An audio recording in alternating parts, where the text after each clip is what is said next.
Samsung surprised Galaxy S fans earlier this year by abandoning its two-chipset strategy for the Galaxy S23 series and powering the flagship trio with a Qualcomm chip in every market. This suggests that the upcoming Galaxy S24 Ultra may feature the Snapdragon 8 Gen 3 and that the S24 Plus may receive significant display upgrades.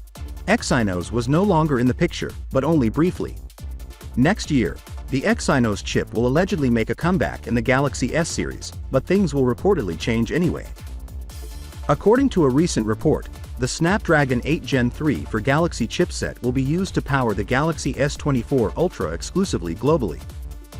For the rest of the 2024 range, that won't be the case, but according to reports, Samsung will make an exception for the Ultra model.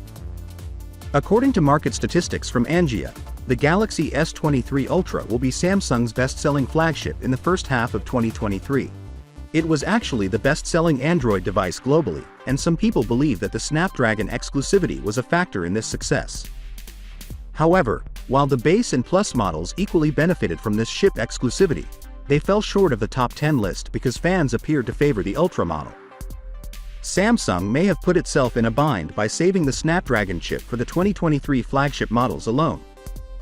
It may not be simple for Samsung to return to its traditional two-pronged approach and divide the market between Exynos and Snapdragon CPUs throughout the whole flagship series, given that many fans favor Snapdragon over Exynos.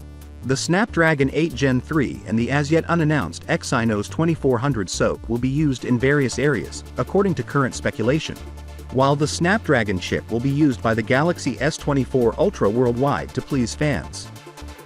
The Exynos 2400 chip, which is supposed to have 10 CPU cores and twice as many GPU cores as the Exynos 2200, appears good on paper, particularly given that Samsung had much more time to create it. The Snapdragon 8 Gen 3 Samsung Galaxy includes 8 CPU cores, some of which have faster clock speeds than the chip's base model. Finally, what are your thoughts about it?